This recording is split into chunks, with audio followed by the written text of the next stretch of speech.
दोस्तों, स्वागत करता हूं एक बार फिर से आपका अपने ही चैनल में। जी हां, centre release draft online gaming rules, promotion and regulations online gaming bill का ड्राफ्ट सरकार ने जारी कर दिया है। और इस ड्राफ्ट में क्या क्या बातें कही गई हैं इस वीडियो के माध्यम से मैं आपको बताऊंगा। और क्या है मामला ड्राफ्ट का और किस तारीख तक, यानी कि क्या 31 अक्टूबर तक इस मामले की जानकारी यहां पे स्टेक होल्डर्स के साथ साझा की गई है ड्राफ्ट रूल्स को, जिससे कि ड्राफ्ट रूल्स में कुछ संशोधन किए जा सकेंगे। ये सारे अपडेट आपको दूंगा। लेकिन क्या आपको लगता है ड्रीम 11 के आने के चांसेस आएंगे? जी हां, 7 अक्टूबर तक तो सुनवाई होने ही वाली है सुप्रीम कोर्ट में। और 7 अक्टूबर को यहां पे कौशल आधारित गेमिंग, यानी कि दोस्तों बात करेंगे, एक होता है गेम ऑफ चांस और एक होता है गेम ऑफ स्किल।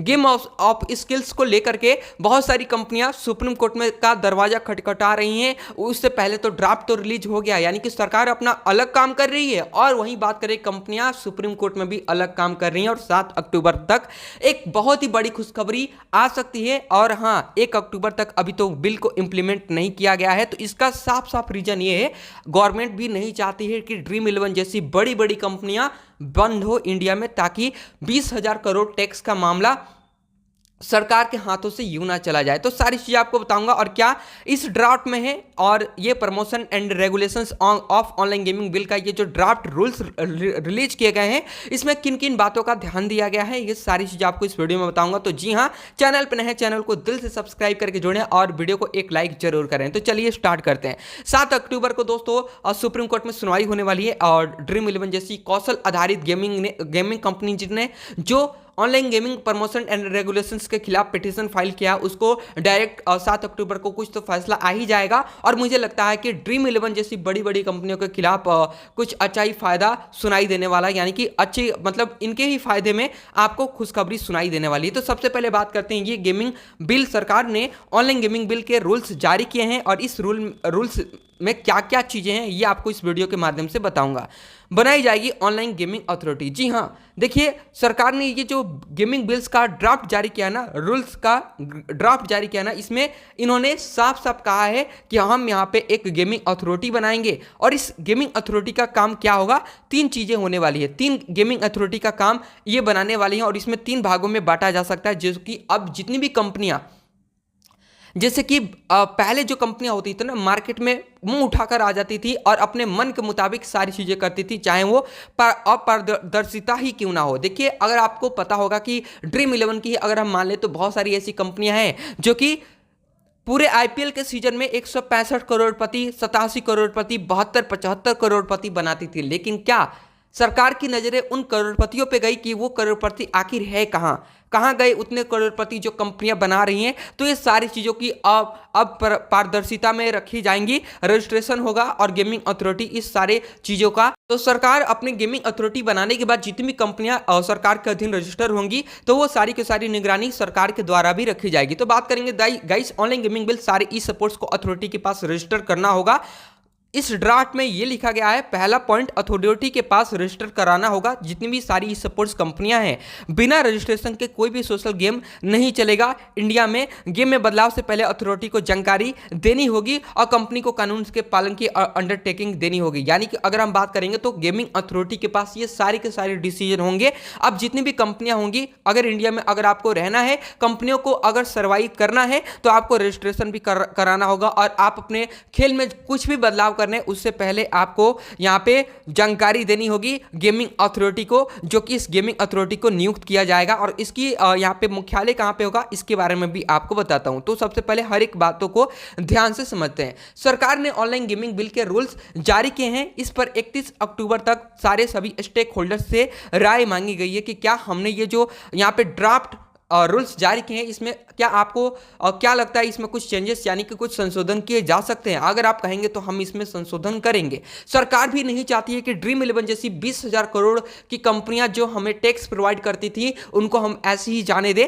सरकार भी चाहती है कि हाँ, ये सारी चीजें चले, लेकिन हाँ, जो गेम ऑफ चांस वाली चीजें हैं ना, उनको सरकार बंद कराना चाहती है। नए कानून से ऑनलाइन गेमिंग में क्या बदलाव आएगा, ये बताते हुए सीएनबी आवाज के असीम यहाँ पे मनचंदा ने कहा है कि सरकार ऑनलाइन गेमिंग अथॉरिटी बनाएगी। इस अथॉरिटी में अलग अलग मंत्रालय में अधिकारी होंगे, यानी कि अलग अलग मंत्रालयों के अधिकारी होंगे। यह अथॉरिटी तय करेगी कि कौन सा गेम सोशल गेम है या फिर रियल मनी गेम है। इस अथॉरिटी के पास सिविल कोर्ट के अधिकार होंगे, यानी कि सरकार अब हर एक ऑनलाइन गेमिंग जितनी भी यहाँ पे गेमिंग प्लेटफॉर्म होंगी, जितनी भी गेमिंग कंपनियां होंगी, उनके ऊपर अपना सरकारी यहाँ पे मुख्यालय बनाएंगी और मुख्यालय के अंदर अपने अधिकारियों को उनके ऊपर रखेंगी और उनकी निगरानी करवाएंगी। सारी स्पोर्ट्स को यहाँ पे अथॉरिटी के पास रजिस्टर कराना अनिवार्य होगा। बिना रजिस्ट्रेशन के कोई भी सोशल गेम नहीं चलेगा। गेम में बदलाव से पहले अथॉरिटी को जानकारी देनी ही होगी, कंपनी को कानून के पालन की अंडरटेकिंग देनी होगी और हर एक गेमिंग कंपनी को श्रीवांस कमेटी बनानी होगी। तो ये सारी चीजें अब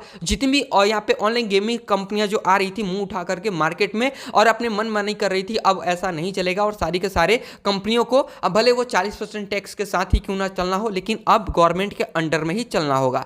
बात करेंगे केंद्र सरकार ऑनलाइन गेमिंग के नाम पर चल रही सट्टेबाजी को लेकर बेहद सख्त नजर रखेगी। बता दें कि सट्टा आधारित ऑनलाइन गेम वे गेम है जिनमें नगद दाव सट्टा या नगद में बदले जा सकते हैं। मतलब ओवरऑल मान लो कि गेम ऑफ चांस, उसमें कोई आपका स्किल कौशल आधारित गेम होता ही नहीं है, ठीक है।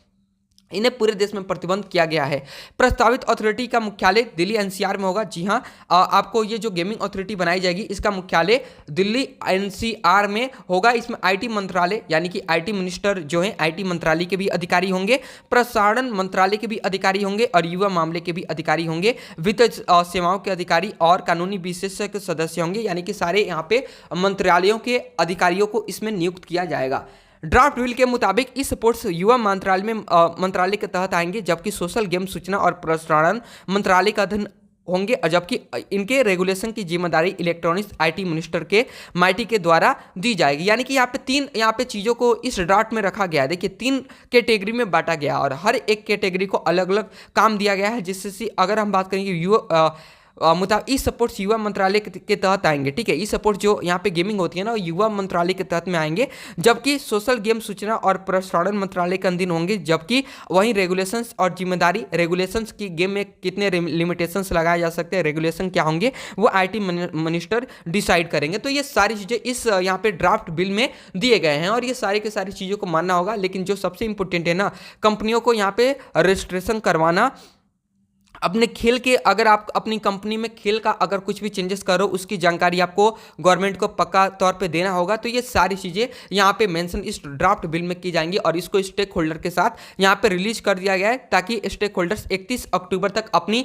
यहाँ पे चीज़ों को रखें, अपने पॉइंट ऑफ व्यू को रखें और ये सारी चीज़ें अपडेट दें। तो क्या लगता है ड्रीम 11 क्या बैन होगा? तो मैं आपको बताऊँ, देखिए ड्रीम 11 सरकार ये भी नहीं चाहती कि बैन हो, वो चाहती है कि ऑनलाइन सट्टा जिससे कि गवर्नमेंट को कुछ भी फायदा नहीं हो रहा उस चीज़ों को बंद किया जाए, लाइकली ऑनलाइन सट्टेबाजी जैसी चीज़ों को। लेकिन ड्रीम 11 के आने के चांसेस आई है और आपको भी पता है 7 अक्टूबर तक तो फैसला आ ही जाना है और फैसला मतलब ड्रीम 11 के पक्ष में ही आएगा। यानी कि कौशल आधारित गेम और skill based game, game of chance के और यहाँ पे 3 चीज़ों में आपको यहाँ पे कोर्ट में आपको लड़ाई देखने को मिलेगी। एक है गवर्नमेंट का promotion and regulations of gaming online bill, जिसमें बहुत सारी त्रुटियों को शामिल किया गया है। दूसरा गेम ऑफ चांस और गेम ऑफ स्किल को अलग अलग डिवाइड किया जाएगा और प्रमोशन एंड रेगुलेशंस बिल को भी कुछ यहाँ पे चीज़ों को मंजूरी दी जाएगी। तो ये सारी चीज़ें अपडेट आ रही थी। Mighty draft online gaming promotion and regulation bill का जो ड्राफ्ट रूल्स रिलीज किए गए, तो ये सारी चीज़ें इन बातों में रखी गई हैं। तो क्या आपको अपडेट नेक्स्ट दे दूंगा कि ड्रीम 11 क्या अनबैन हो सकता है, तो 7 अक्टूबर तक थोड़ा सा इंतजार करना होगा हमें। बाकी thank you so much video को देखने के लिए। इसी प्रकार से नए अपडेट जानने के लिए वीडियो को दिल से लाइक करें और चैनल पर नए चैनल को दिल से सब्सक्राइब करके जोड़ें। मिलते हैं किसी नेक्स्ट अपडेट के साथ।